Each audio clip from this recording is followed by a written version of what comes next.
I've took 2 pictures of a passage in my home. Seppo disappeared. Right. This is a part of my house. I don't think there was a lot of you guys there, but this is part of my house. In the daytime, that's how it looked. Then the next picture, the same place. The picture is on. Right. This is the same picture at night. I quickly want to explain to you what I've tried to tell you. Sometimes in the early mornings, around 3 o'clock, that's the time that the Lord will wake me up. And then I don't switch lights on. Then I will walk in that area. I will walk praying. Different areas also, but this passage, that's where I will go to pray. What I'm trying to tell you, I don't need light. What's the reason that I could walk in the dark there? It's because I know the place. Because I know the place, I can walk freely there. Sometimes, not a lot, I'll bump into a chair. But guess what? If I invite Pastor Peter tonight to say, listen, Pastor Peter, I'm going to switch off the light. I want you to walk up and down in this area. Guess what will happen? He will destroy my property. Amen? The reason is not because he's not careful, because he don't know the place. Amen? But I can freely walk in that area in the dark because I know the place. My brother and sister, 2 things I quickly want to share. I just sense there are some of us, you are experiencing at this time bad stuff. I don't want to say, let's say darkness. You understand? There's attacks on you financially, whatever. I don't know which area. But what's important is that you need to know your God, the King of Kings. Amen? If we know, even when it's dark, guess what? We know we've got a God. We've got a friend with us that will lead us in these dark times, difficult times. And let me just pray for you. Thank you, Father, that some of us are experiencing not good situations, financially, relationships, even health. Thank you, Father, because we know you. We know that you are with us. That you've promised from the beginning of this year again that you said to us, you will never leave us and never forsake us. You are with us. And Father, I want to pray for those who are battling. Father, that they will not run away from you, that they will not accuse you, Father, but they will seek your face, that they will spend time with you, Father, in Jesus' name. And we thank you for what you're going to do for them. In the mighty name of Jesus, we pray. Amen. Amen. I want to go on this line that sometimes as a pastor, and when you talk to people, you will hear people saying stuff concerning God that's not true. Even pastors and teachers, sometimes you will hear them saying something that you know this is not God. This is not the God that I serve. And the reason why they sometimes say these things is because they don't know Him very well. Amen? They know Him, but they don't know Him very well. And we are at different levels. I'm not saying all of us in the same level. But we are at different levels. But if we know God, guess what? We will not accuse Him with things that's happening in our lives. Now, the thing I want to ask you, is it possible for us to see God? Don't answer. Is it possible for us to see God? Number 1. Number 2, is it possible for us to know His will?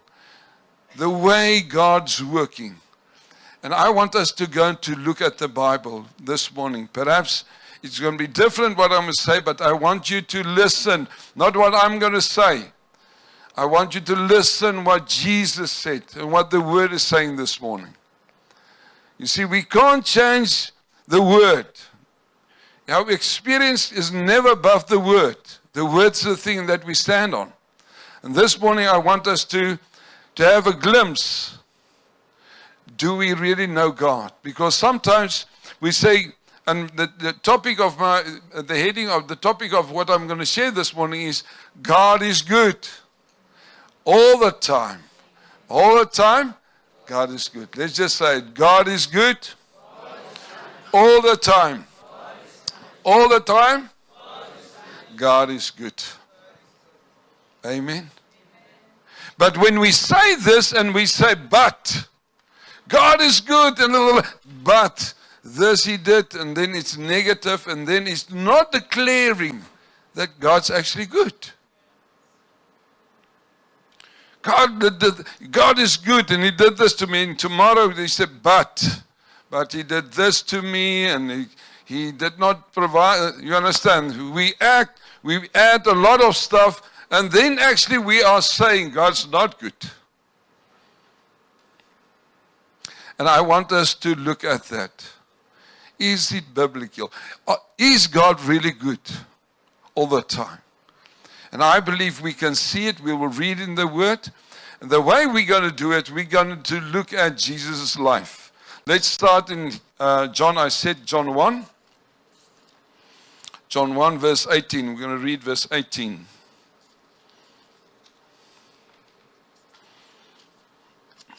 John 1.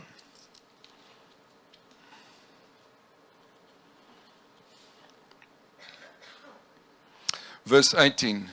No one has seen God at any time.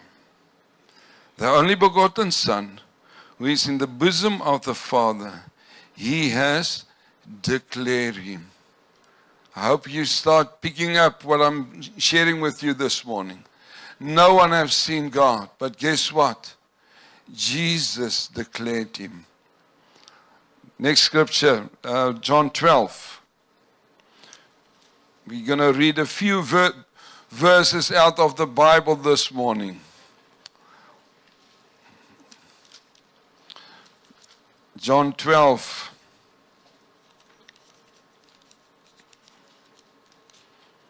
John 12, we're going to read two verses. John 12, verse 44, 45. Listen, Jesus talking here.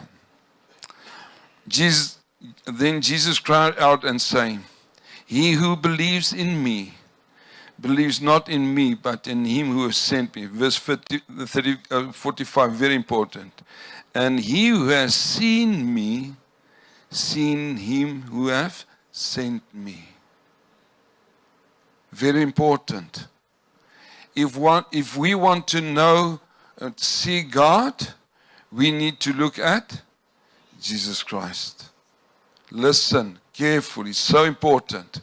If we want to know God, we need to look at Jesus' life. Let's do the last scripture concerning this. John 14. We know this scripture very well, but I think you will understand it now better when Jesus spoke to Philip. That is in John 14 from verse 7. John 14, 7. Jesus is talking to His disciples and it reads as follows. If you have known me, you would have known my Father also. And from now on, you know Him, and you have seen Him. Philip said to Him, Lord, show us the Father, and it will be sufficient for us. Jesus said to him, Have I been with you so long, and yet you have not known me, Philip? You have seen, listen carefully, he who has seen me has seen the Father. So how can you say, show me the Father? Do you not believe that I'm in the Father and the Father is in me? Let's read on. The words that I speak to you, I do not speak on my, and this is important. The words that I speak to you, I do not speak on my own authority. but the Father who dwelt in me, he does the works. Right, let's just stop there. Very important. If we want to see God, the only way to know him, to see him, is to look at Jesus Christ. Amen? Right. Then Jesus said, and we're not going to read that perhaps this morning. He's only saying what he hears his Father saying. And he's only doing what his Father is telling him to do. Amen? That you'll read. Let me just give those scriptures. It is in what we read just now in John 14. You read that. You'll read that in John 5, verse 19 to 21. You'll read that in John 8, verse 25.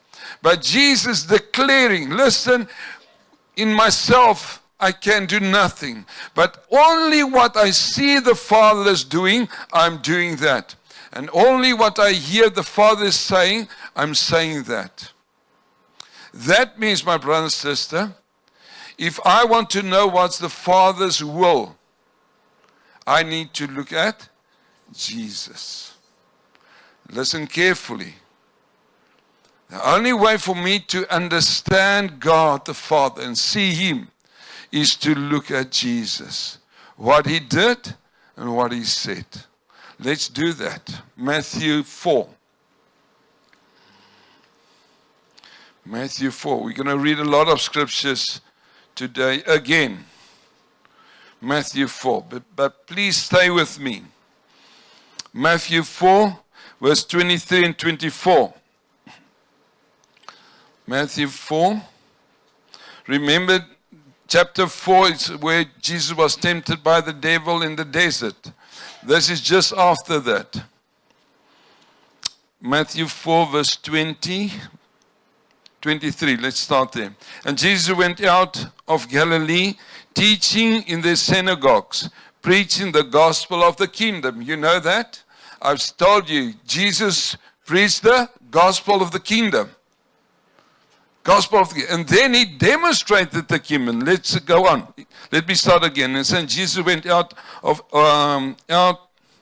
and Jesus went about all Galilee, teaching in their synagogues, preaching the gospel of the kingdom, and healing all kinds of sickness. Just say all.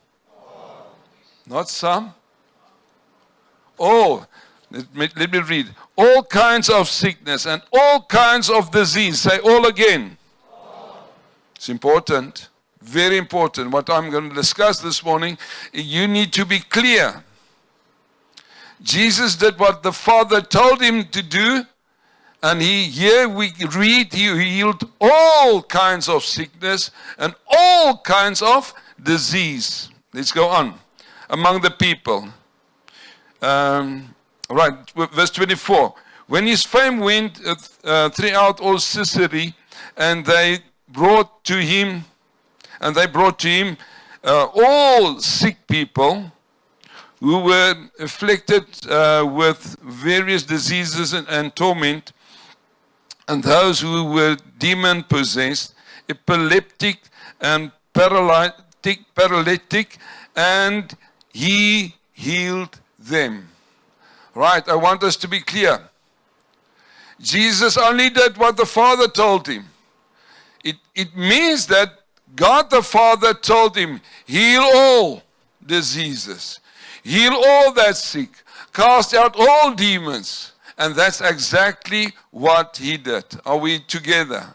Are you agreeing what we read, not what I'm saying?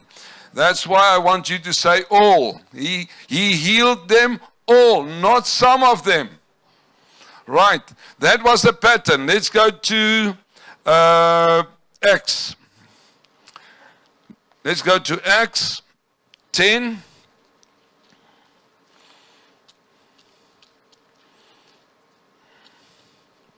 Acts 10 verse 38. This is very important. Acts 10 verse 38.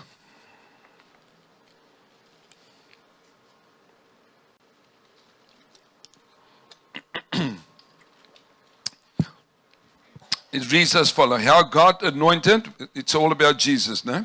how God anointed Jesus of Nazareth with the Holy Spirit and with power, who went about doing what? Good, and healing all who were oppressed by the devil, for God was with him. How God anointed Jesus of Nazareth with the Holy Spirit and with power. And he went around doing what? Good. By doing what? Healing all who were oppressed by God. No. All who were oppressed by the devil. I hope you hear what I'm saying this morning. The word is saying. He went around doing good, only good. And that's why I believe it's right to say God is good all the time. Not sometimes. All the time. If you look at Jesus' life, he went around doing good all the time. And that was because he was seeing his Father that's good. Amen? Stick with me. Because he only did what he saw his Father doing. And he went around healing all the sick, all the diseases, casting out demons. That was his pattern. That's the way he did it. Right, what did he teach his disciples? Let's have a look at these disciples. Matthew 10. Please stay with me. Otherwise you're going to be confused perhaps after this. I don't want you to be confused. I want you to know clearly who's the Father. What's his will? What's his desire for us? Right, we saw Jesus' life. Let's look at his disciples. Matthew 10 verse 1. Matthew 10 verse 1. And when he had called his 12 disciples to him. We know he's talking to his disciples. I'm not making a joke. He's speaking to his 12 disciples, his followers, right?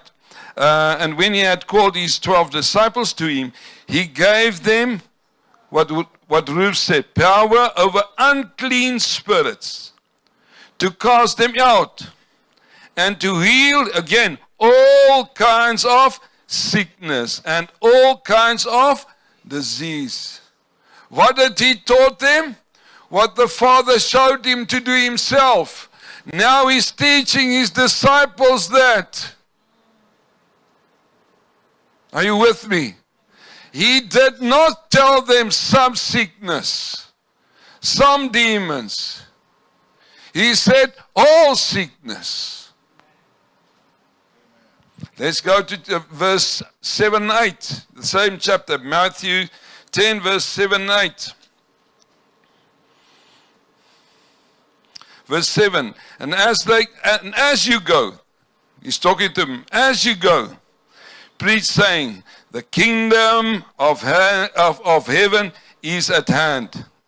Heal the sick, cleanse the leopard, raise the dead, cast out demons. Freely you have received, freely you give. My brother and sister, listen carefully. This is not what I'm saying. If I look at Jesus' life, and he said, listen, I'm only doing what my Father is telling me to do.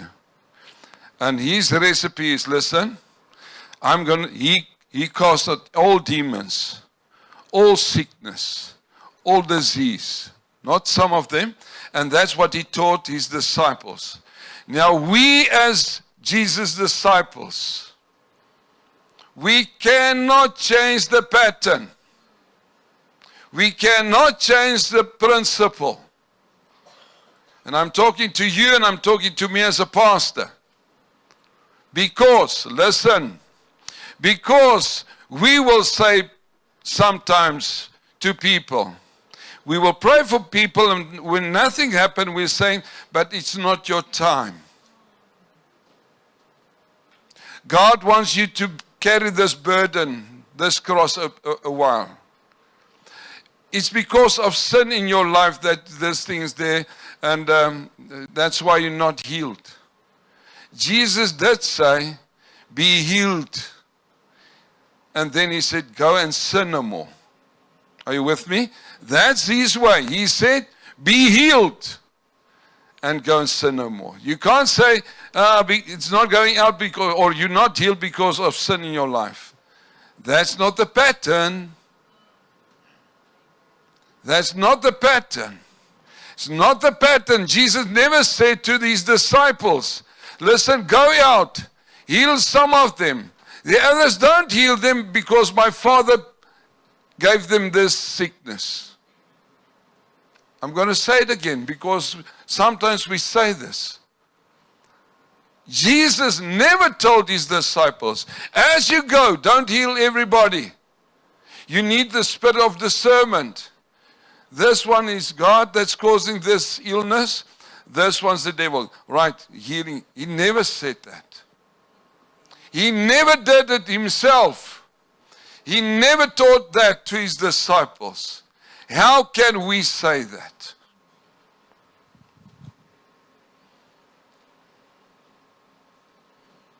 That's not the pattern of heaven. Are you with me? Amen. That's not the pattern of heaven.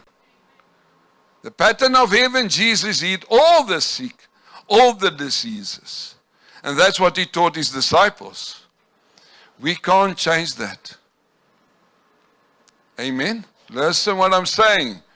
We can't change that. And most of you know me that I'm not accusing. I've got a daughter. I'm not going to show a picture. I've got a daughter that's not healed yet. But guess what? I know it's not God. And I know that God wants to heal her. Amen? My brothers and sisters, sometimes we give people excuses. That's not true. Jesus did not exclude some people and others he healed. Why not? The reason he paid the same price for all 2,000 years ago. His saving grace is for everybody. Do you agree with that? His saving grace is for the whole world. His healing grace is also for everyone. He paid 2,000 years ago for that. He's not going to pay again for my daughter. He already paid. And that's why we cannot say to people, listen, you're not healed because of sin in your life. You're not healed because God's got a purpose with this disease in your life. We cannot, you understand, we cannot say that. Because Jesus did not say that, and he did not teach his disciples that. We cannot teach something else. Amen? Are you with me? Yeah. Even, let me end with this one. Even with death,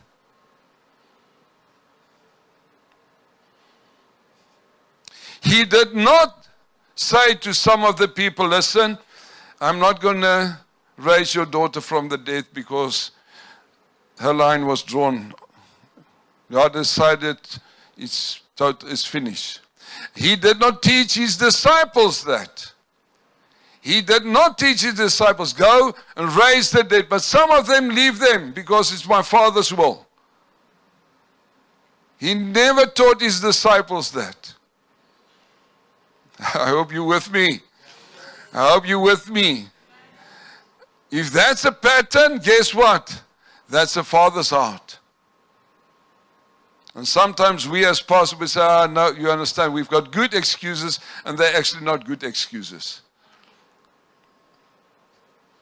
Let me just say again, if you see this, the devil's there, the enemy just comes to kill, steal, and destroy.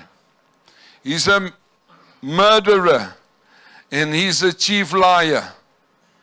If you see those things, it's not your father. It's not your good father.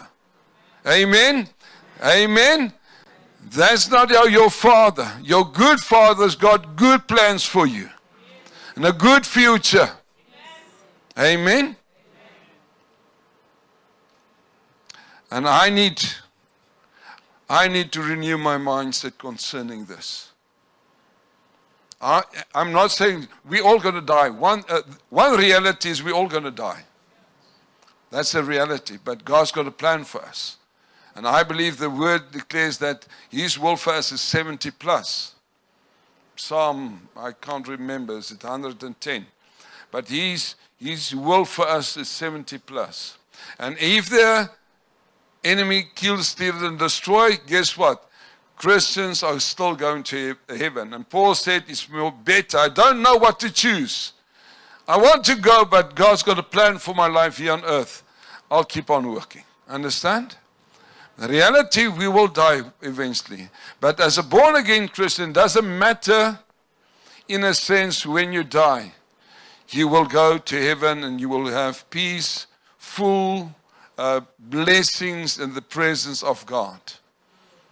But we need to check. We must trust the Lord. Listen, and let me end with this. I said to you in let's go perhaps there in Hebrews 2, I think. I've read this scripture to you. Hebrews 2 verse 8. Ruth mentioned it this morning again. She quoted the scripture.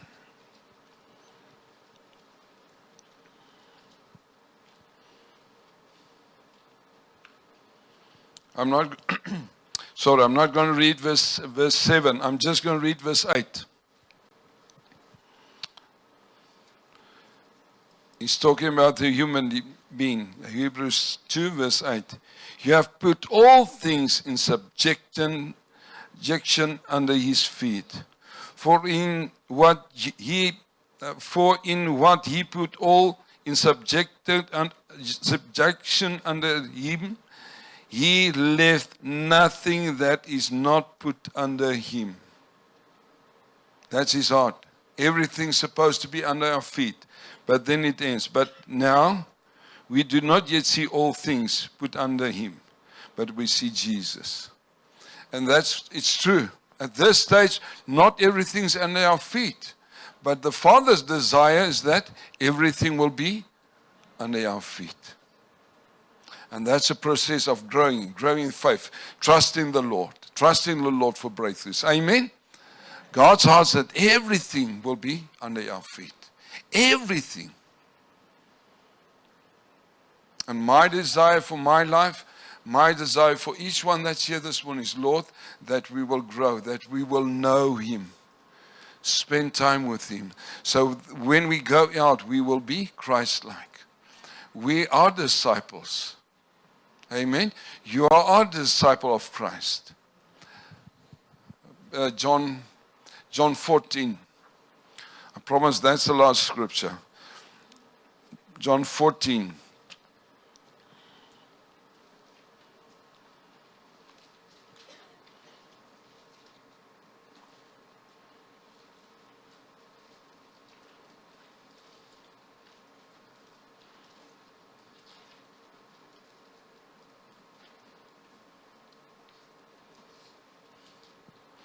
Just get the other Bible. Where's that verse that says that greater things will you do than that I did? 14:14. Yeah, thank you so much, Pastor Peter. 14:12. John 14:12. Most surely I say to you, he who believes in me, the works. Do you hear that? The works that I do, he will do also. And greater works than these will he do, because I'm going to my Father. Jesus was not lying. It was not a joke. He said to his disciples, greater things. Because I'm going away, and the Holy Spirit is going to dwell inside of you, greater works you will do. Amen? That's why, my brother and sister, this morning I want to invite you. I don't want to say challenge. I want to invite you. Let's become more Christ-like. But if we it's a strong word perhaps, if we messed up here, if we de mekaar here, and we don't know what's God's heart, what's His will, we will believe stuff and not do it. You understand? If I believe, well, it's God's will for this person to be sick, I'm not going to pray with faith. I'm going to give you a close with the example I had, and that's why I could share it with you. One morning, years ago, in this church, I was standing here. And Pastor Sam invite people, if we want to pray for them, they can come forward. And this lady was standing, young lady. I stood before her, and she asked me, Pastor Chris, I trust the Lord for healing. And as she said to me, I was quiet for a while, and I was just praying. I was praying, Lord, do you want me to pray for healing for her or not? You understand? I was not sure. And I was a fool. Why? She had the desire, and God had the desire to heal her. I know it's God's will. We read it. We read in the Bible, God wants to heal all diseases and all sickness. And we know that sickness is not from God. I hope you know that now. Jesus went around healing all the sick that was by the devil.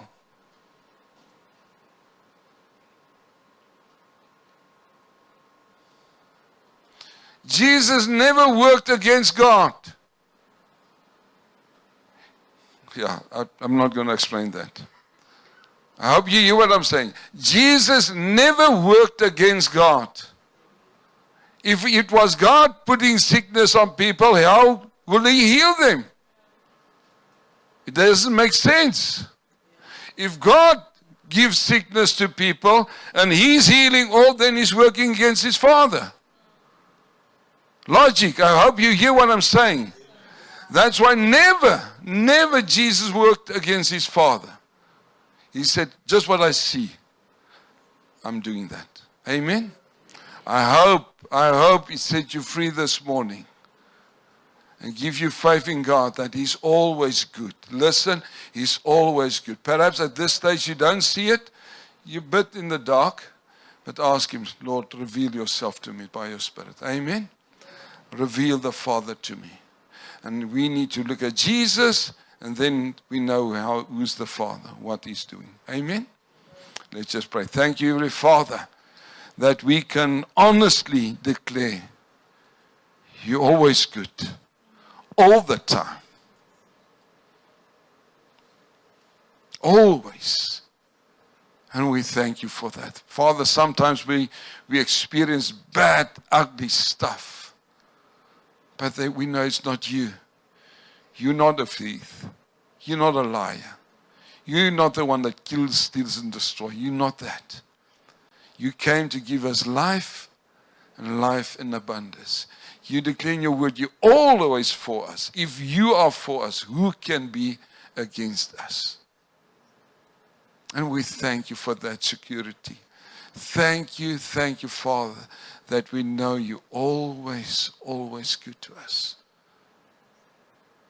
Father, we want to pray, ask, help us to live out this goodness of the Lord. That people will see Christ in us as never before.